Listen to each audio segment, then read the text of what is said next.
And for more on this, joining us live on this broadcast is Daniel Lacalle, Chief Economist at Tressis. Daniel, thank you very much for making time and joining us. What's the hallmark of this budget 2022 in India?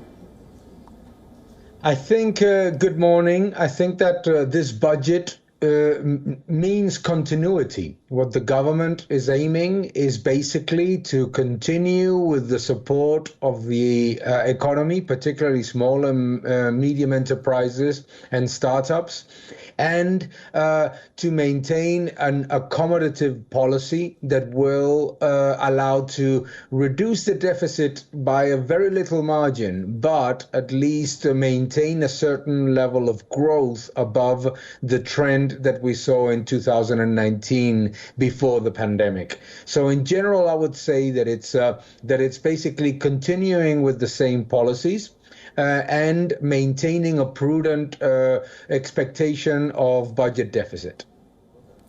Well, the government has introduced a 30% crypto tax. What is your assessment on that? I don't think it's a very good idea, to be fairly honest. I think that the crypto tax doesn't help India in terms of its strive to become a startup nation, because even if some businesses in technology have nothing to do with crypto, they are not going to like the fact that there's some taxation of that kind of measure. No, I think that what India needs to do is the opposite. I think that what India needs to do is to attract the investment and the capital that is going into cryptocurrencies, because that is likely to be a very strong amount of investment and of startup creation in the next years. Daniel, this is Sumit and joining from WION Newsroom once again, and I would like to ask you the competence of India in global markets. What, according to you, has the budget done anything to increase the competitiveness of India in the global market? Because COVID-19, after that overall pandemic, every country is finding markets in other countries. What do you assess as far as the increasing exports are concerned, and what should India do now? I think that what the government is doing with the budget is a step in the right direction, okay?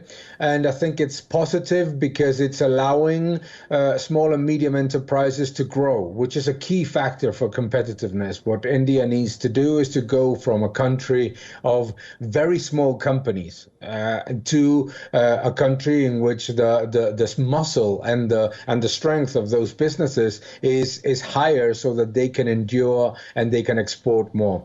I think that in terms of exports, what the government needs to do as well is to provide a certain incentive in terms of legal security and provide support from businesses in order to get the access, for example, to bills of lading, credit, security in terms of sales. So basically credit security, and working with banks and with the financial system to achieve that is a very important goal that is ongoing but needs to strengthen. Daniel Lacalle, thank you very much for your insights and for talking to WION today. WION is now available in your country. Download the app now and get all the news on the move.